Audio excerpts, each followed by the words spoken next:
Hi guys, welcome to the today's session on design and analysis of algorithms. In this session, we are going to discuss about transform and conquer algorithm design techniques, which is related to module 7. In this module, we are going to discuss about the topics introduction to transform and conquer, pre-sorting, Gaussian elimination method, and balanced search trees. These 4 topics that we are going to see.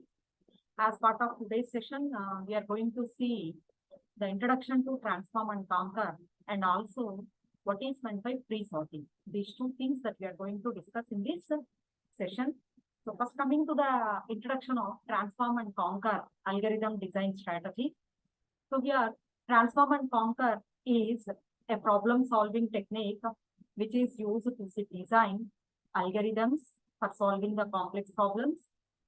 It involves transforming a problem into more manageable or simplified form and solving the transformed problem, and then using the solution to construct a solution for the original problem.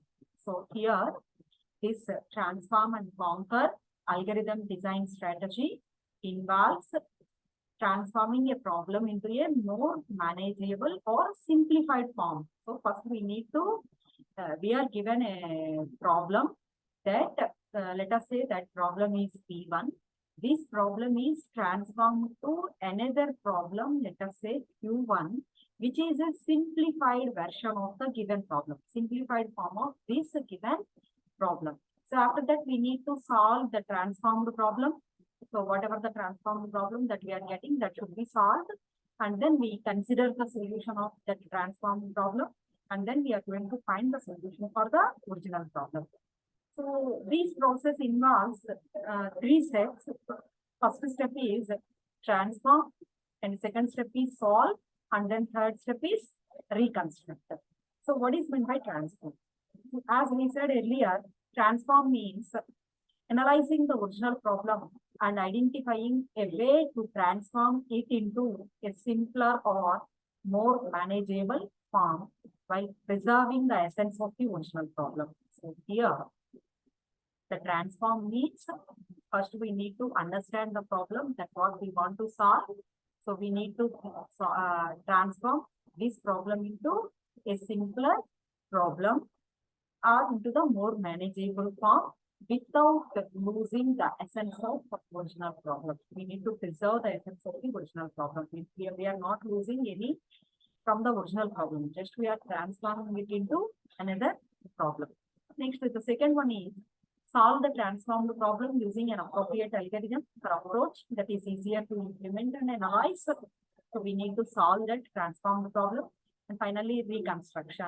Use the solution of the transformed problem to construct a solution for the original problem. So here, whatever the solution we are getting in the second step, that solution is used to reconstruct the solution of the original problem.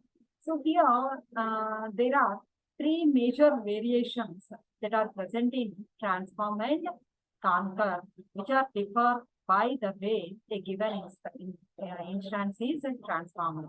How we are transforming the problem into a simplified version. Based on that, there are majorly 3 variations. Those 3 variations are instance simplification, representation change, and problem reduction. So what is instance simplification? What is representation change? And what about problem reduction?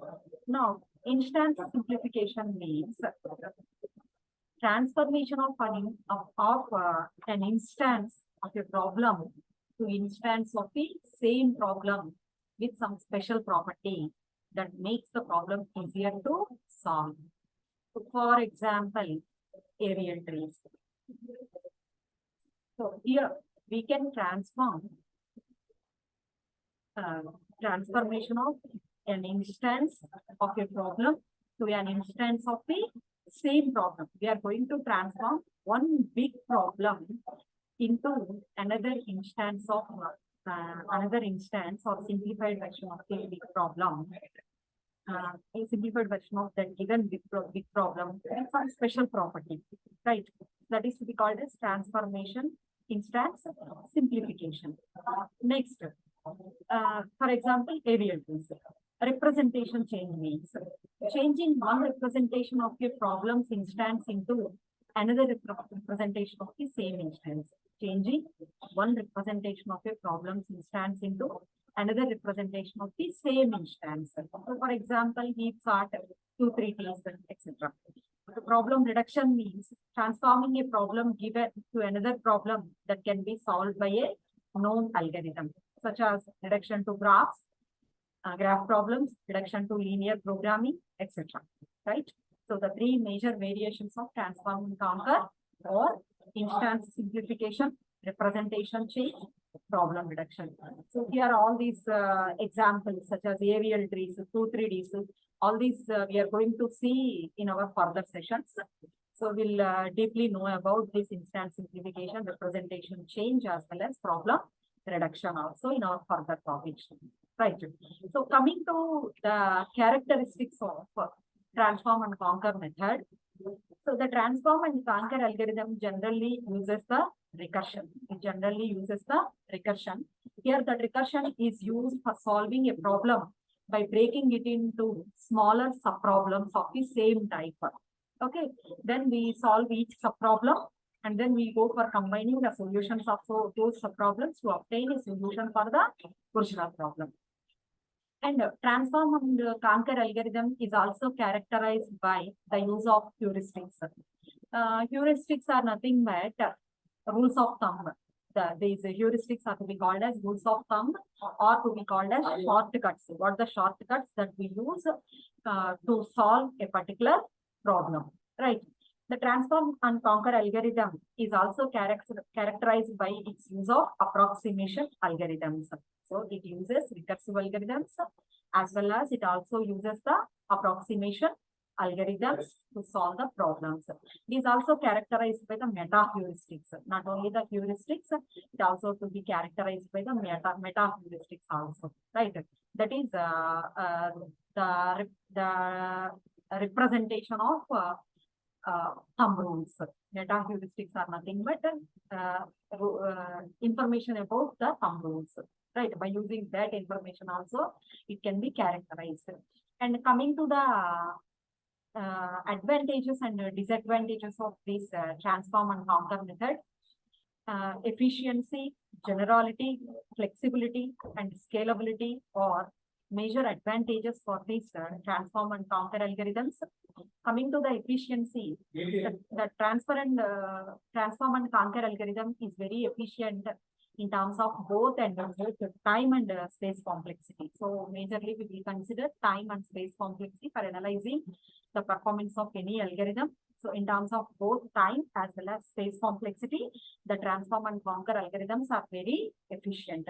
Coming to the generality, the transform and conquer algorithms can be applied to a wide variety of problems. That is, different types of problems can be solved using this transform and conquer algorithms, including our NP-hard problems.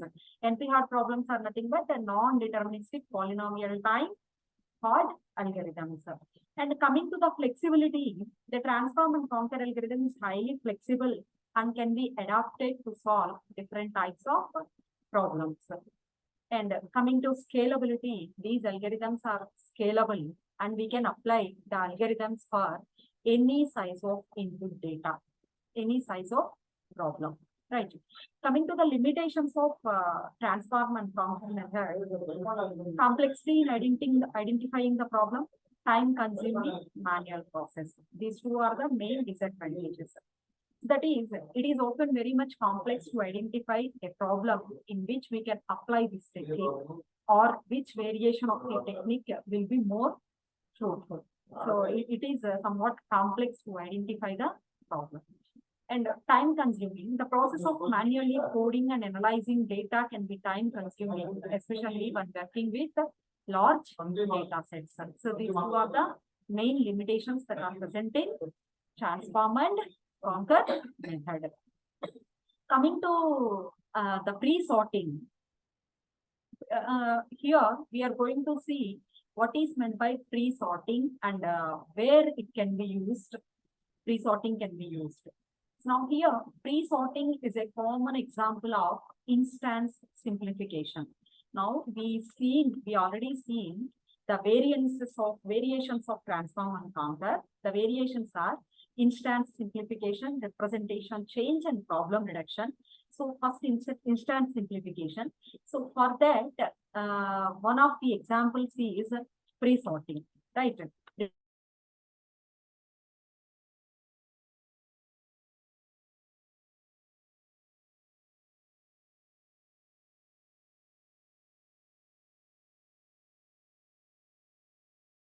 Satisfy that condition.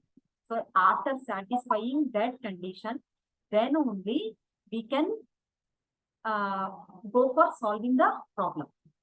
Preconditional is manipulating the data to make the algorithm work faster, right? So we want to work the algorithm to make faster. For making algorithm working faster, we need to go for that preconditioning. Preconditioning is nothing but the condition that we need to meet before implementing the algorithm, right? So pre-sorting is a sorting ahead of time to make repetitive solutions faster. Ahead of time means before solving. Before solving, we need to sort, right? Now, what are the steps involved in pre-sorting method? Pre-sort the input data. Sort the input data using an appropriate sorting algorithm to prepare it for a most efficient subsequent algorithm or for problem solving step. Suppose I want to implement an algorithm for searching an element in a given list of elements. Suppose here I have given a list of elements 0 to n minus 1. A is my array which contains n elements. Those n elements are represented from 0 to n minus 1. I want to search for a key element x. So now here for this I want to use binary search method. So in this binary search method, our precondition is the list should be in the sorting order. The list should be in the sorting order. So here, pre-sort the input data means whatever the input data that I have given for sorting or searching, the input data is 0 to n minus 1. That should be sorted by using a suitable sorting algorithm. So to prepare it for a most efficient subsequent algorithm. So by using one algorithm, we are sorting these elements and then we are going to implement another algorithm which is nothing but binary search. So here binary search is an algorithm. For implementing this binary search algorithm, we are going to implement some sorting algorithm, either merge sort or quick sort or another sorting algorithm we use to arrange all the elements in the sorting order, right? Next step is applying subsequent algorithm or problem solving technique. So we need to leverage the pre-sorted data to apply the desired algorithm or technique more efficiently, right? So here in pre-sorting, there are only two steps are there. First one is pre-sorting the input data. After doing the pre-sorting, next we need to implement the subsequent algorithm, right? Now here, we are going to see an example, okay? Checking for uniqueness of element uniqueness in an array. Now here, brute force approach. If I go for brute force approach, I need to compare all the pairs of elements until either two equal elements are found or no more pairs were left. So this is a brute force approach. Every two pairs of elements should be continuously compared with each other, right? So since this is the worst case complexity, which gives a time complexity of theta n square. But if I use pre-sorting method, so when I sort the array first, then checking the consecutive elements. So since, suppose for example, your data is present in this way. Now, in this case, if I use brute force approach, how to identify the uniqueness of elements? So first I need to compare 2 with 4, 2 with 3, 2 with 5, 2 with 2. I can say that 2 is not unique. Next I go for 4, 4 with 3, 5, 2, 6. After the completion of all these comparisons, I can say that 4 is unique. After that, I need to compare this with remaining all. This with remaining all. Like that, I need to do. So this takes big O of n square time. But if I sorted the list, if I arrange the list in the sorting order, so if I do this one, I can read in the first comparison itself, I can say that 2 is not a unique element. No need of comparing 2 with all the remaining elements. That is it reduces the time? Yes, obviously it reduces the time. The time complexity, if I use pre-sorting in this case, the time complexity, initially the time complexity is big O of n square, where the time complexity becomes n log n. Just simply it becomes n log n. Right. Now here we are going to see one more example for that, searching. We already know that. I already said you that binary searching. So in case of binary search, if I go for searching the elements of X, suppose for example, my elements list is present like this, and I want to search for an element 7, let us say. First I need to compare with this, then I need to compare with this, then I need to compare, then I need to compare with this, then I need to compare. Since these two elements are same, I can return its index. So here the index of this one is 4. 4 can be returned.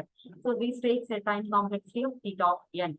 So whereas if I am using pre-sorting, now I sorted the elements. So when I sorted the elements and when I applied binary search for this, now in case of binary search, what I am going to do is,